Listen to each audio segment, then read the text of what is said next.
আসসালামু আলাইকুম।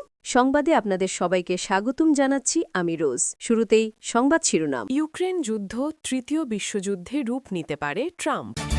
ট্রাম্প যুগে আলোচিত মিডিয়ার ঐতিহাসিক নীরবতা।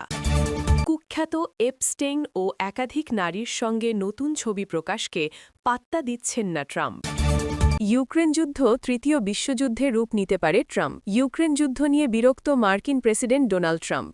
তিনি জানিয়েছেন এ ধরনের সংঘাত তৃতীয় বিশ্বযুদ্ধের দিকে ঠেলে দিচ্ছে।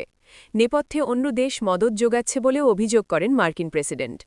রাশিয়া এবং ইউক্রেনের মধ্যে সংঘাত থামাতে বারবার চেষ্টা করেছেন ট্রাম্প। দুই দেশের প্রধানদের সঙ্গে আলাদা আলাদা করে বৈঠকও করেছেন তিনি। অনেকবার ফোনে কথা বলেছেন। এরপরেও যুদ্ধ অবসানের কোনো ফলপ্রসূ পদক্ষেপ দেখা যায়নি। সেই কারণেই দুই দেশের ওপরই যে তিনি ক্ষুব্ধ তা স্পষ্টভাবেই জানিয়ে ট্রাম্প বলেন, গত মাসেই এই সংঘাতে অন্তত ২৫,০০০ মানুষ নিহত হয়েছেন, যাদের মধ্যে বেশিরভাগই সেনা। ক্রমাগত এই রক্তপাতে হতাশা প্রকাশ করেন মার্কিন প্রেসিডেন্ট। অবিলম্বে এই যুদ্ধ বা শত্রুতা বন্ধ করার কথা আবারও বলেন ট্রাম্প। তিনি জানান, আমি এই হত্যালীল বন্ধ দেখতে চাই, আমরা কঠোর পরিশ্রম করছি। তারপরেই নিজের আশঙ্কার কথা প্রকাশ করে ট্রাম্প বলেন, এই ধরনের ঘটনা আমাদের তৃতীয় বিশ্বযুদ্ধের দিকে ঠেলে দিচ্ছে, আমরা কেউই তা দেখতে চাই না। হোয়াইট হাউসের প্রেস সেক্রেটারি ক্যারোলিন লেভিট জানিয়েছেন, যুদ্ধবিরতিতে পৌঁছনোর ব্যাপারে ধীর অগ্রগতিতে ক্ষুব্ধ মার্কিন প্রেসিডেন্ট। তিনি আর এমন কোনো বৈঠকে যোগ দিতে চান না যা শুধুই বৈঠক হবে, ফলাফলশূন্য। প্রেসিডেন্ট ট্রাম্প জানিয়েছেন, রাশিয়ার সঙ্গে যুদ্ধের অবসান ঘটাতে নিরাপত্তা চুক্তির অংশ হিসেবে ইউক্রেনকে সাহায্য করতে প্রস্তুত আমেরিকা। তবে ইউক্রেনের প্রেসিডেন্ট জেলেন্সকি আমেরিকার প্রস্তাবিত শান্তি চুক্তিতে স্বাক্ষর না করায় ক্ষুব্ধ ট্রাম্প। রয়টার্স ও সিএনএন।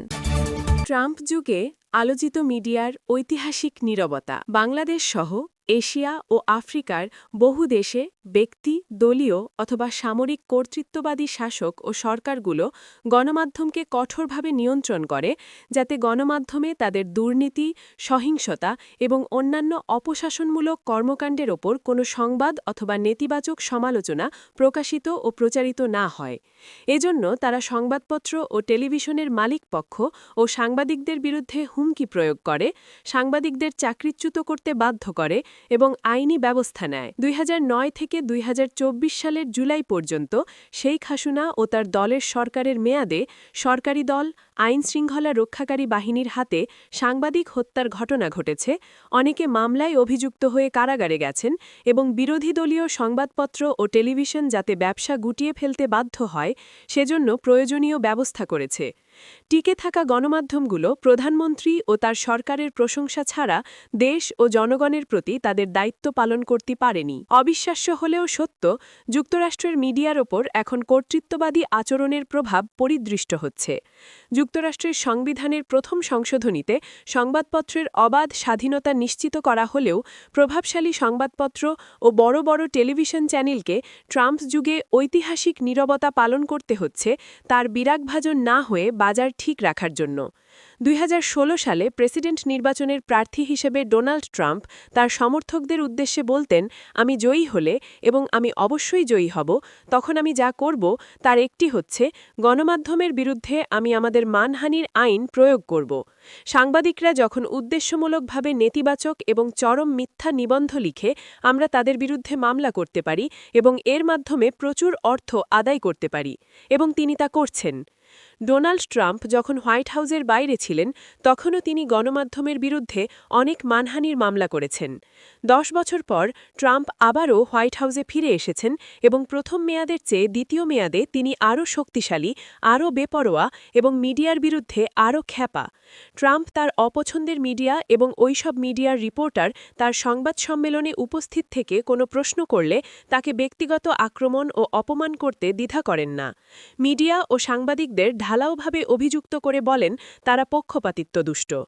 ডোনাল্ড ট্রাম্প প্রেসিডেন্ট হিসেবে হোয়াইট হাউসে প্রবেশ করার আগে ও পরে প্রেস ফ্রিডম ট্র্যাকার গণমাধ্যমগুলোর বিরুদ্ধে তার করা মামলাগুলোর ওপর নজর রাখছে।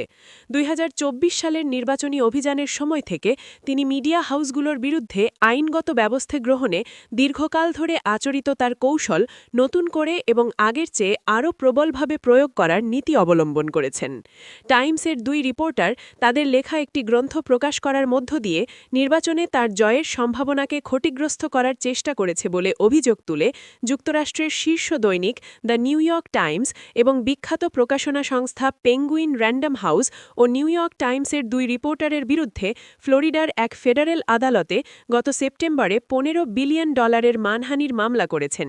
উল্লেখ্য, রিপোর্টার রাস বুয়েটনার এবং সুজান ক্রেগ রচিত এ গ্রন্থের নাম lucky loser, how Donald Trump squandered his father's fortune and created the illusion of success.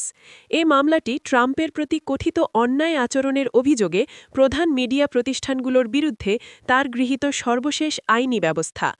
মামলার বিবরণী অনুযায়ী নিউ ইয়র্ক টাইমসের 2 রিপোর্টার ডোনাল্ড ট্রাম্প সম্পর্কে একটি বই রচনা এবং তার উপর 3টি মিথ্যা, বিদ্বেষমূলক, মানহানিকারক এবং অপমানজনক রিপোর্ট প্রকাশ করেছেন। মামলা করার আগে ট্রাম্পের আইনজীবীরা তার মানহানির জন্য $10 বিলিয়ন ক্ষতিপূরণ দাবি করে চিঠি পাঠিয়েছিলেন।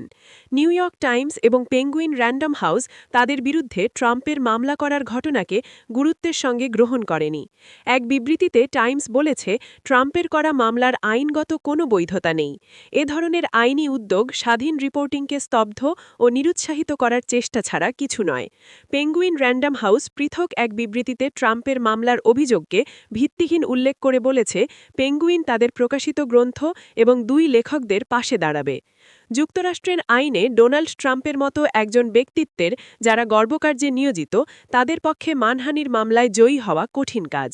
কারণ এক্ষেত্রে তাদের প্রমাণ করতে হবে অভিযুক্তরা যে তথ্য প্রকাশ করেছেন তারা তা জানতেন এবং তারা যা জেনেছেন তা মিথ্যা ছিল। কুখ্যাত এপস্টেইন ও একাধিক নারীর সঙ্গে নতুন ছবি প্রকাশকে পাত্তা দিচ্ছেন না ট্রাম্প। মার্কিন প্রেসিডেন্ট ডোনাল্ড ট্রাম্প বলেছেন, যৌন অপরাধী জেফ্রি এপস্টেইন ও একাধিক নারীর সঙ্গে তার সদ্য প্রকাশিত ছবিগুলো বড় কোনো ব্যাপার নয়। তিনি এসব ছবি দেখেননি। ওয়াশিংটনে ওভাল অফিসে সাংবাদিকদের সঙ্গে আলাপকালে ডোনাল্ড ট্রাম্প বলেন, এই লোকটিকে, এপস্টেইনকে সবাই চিনত। তিনি পাম বিচ জুড়ে ছিলেন। সবার সঙ্গেই তার ছবি আছে। এমন শত শত মানুষ আছেন যাদের সঙ্গে তার ছবি আছে। মার্কিন প্রেসিডেন্ট আরও বলেন, এটি কোনো বড় ব্যাপার নয়। আমি এসব ছবি সম্পর্কে কিছুই জানি না। আগে কখনো দেখা যায়নি হাউস ওভারসাইট কমিটির ডেমোক্র্যাট সদস্যরা এপস্টেইনের সংগ্রহ থেকে এমন 19টি ছবি প্রকাশ করেছেন। কমিটির কাছে এমন সংগ্রহের প্রায় 95,000 ছবি রয়েছে। এসব ছবিতে সাবেক মার্কিন প্রেসিডেন্ট বিল ক্লিন্টন, সাবেক ট্রেজারি সেক্রেটারি ল্যারি সামার্স, মাইক্রোসফটের সহ-প্রতিষ্ঠাতা বিল গেটস, চলচ্চিত্র পরিচালক উডি অ্যালেন, ভার্জিন গ্রুপের প্রতিষ্ঠাতা রিচার্ড ব্র্যানসন, ট্রাম্পের একসময়ের ঘনিষ্ঠ স্টিভ ব্যানন সহ আরও অনেক হাই প্রোফাইল ব্যক্তিত্ব রয়েছেন। হাউস ডেমোক্র্যাটরা এসব ছবি প্রকাশের আগে সেগুলোর কিছু মুখ কালো কালি দিয়ে ঢেকে দিয়েছেন। সামাজিক যোগাযোগ মাধ্যম এক্সে বা সাবেক টুইটারে ওভারসাইট ডেমোক্র্যাটরা এক পোস্টে লিখেছেন, এই উদ্বেগজনক ছবিগুলো এপস্টেইন ও বিশ্বের কিছু প্রভাবশালী পুরুষের মধ্যে সম্পর্ক নিয়ে আরও বেশি প্রশ্ন তুলেছে। হোয়াইট হাউসের এসব ধামাচাপা দেওয়া বন্ধ করার সময় এসেছে। ফাইলগুলো প্রকাশ করুন। ছবিগুলোর মধ্যে একটিতে ক্লিন্টনকে এপস্টেইন ও তার সহযোগী ও বান্ধবী গিসলাইন ম্যাক্সওয়েলের সঙ্গে দাঁড়িয়ে থাকতে দেখা যায়। মনে হচ্ছে ছবিটিতে সাবেক প্রেসিডেন্ট স্বাক্ষরও করেছেন। চলচ্চিত্র পরিচালক অ্যালেনকে চেয়ারে বসে থাকতে দেখা যায়। তার পাশে দাঁড়িয়ে আছেন এপস্টেইন। এই চলচ্চিত্র নির্মাতার বিরুদ্ধে এর আগে শিশু যৌন নির্যাতনের অভিযোগ উঠেছিল, যা তিনি অস্বীকার করেছেন। এপস্টেইনের সম্পর্ক নিয়ে দ্য সানডে টাইমসকে দেওয়া এক সাক্ষাৎকারে অ্যালেন বলেছিলেন, আমরা কখনো কখনো জেফ্রিকে অপ্রাপ্তবয়স্ক মেয়েদের সঙ্গে দেখিনি। তার সবসময়ই একজন বান্ধবী থাকত, কিন্তু কখনোই তার অপ্রাপ্তবয়স্ক বান্ধবী ছিল না। House committee on oversight and government reforms Democrat সদস্যদের এক্সের পোস্টে প্রতিক্রিয়া জানিয়ে লিখেছে, ওভারসাইট ডেমোক্র্যাটরা আবারও এপস্টেইনের সংগ্রহ থেকে বেছে বেছে কিছু আংশিক সেন্সর করা ছবি প্রকাশ করে শিরোনামের পেছনে ছুটছে। ওভারসাইট কমিটি আরও যোগ করেছে, আমরা যেসব নথি পেয়েছি তার মধ্যে কোনো ভুল কাজের প্রমাণ নেই। আগামী শুক্রবার এপস্টেইনের ফাইলগুলো প্রকাশের জন্য প্রশাসনের যে সময়সীমা নির্ধারিত রয়েছে তা ঘনিয়ে আসার সঙ্গে সঙ্গে এই ছবিগুলো প্রকাশিত হল।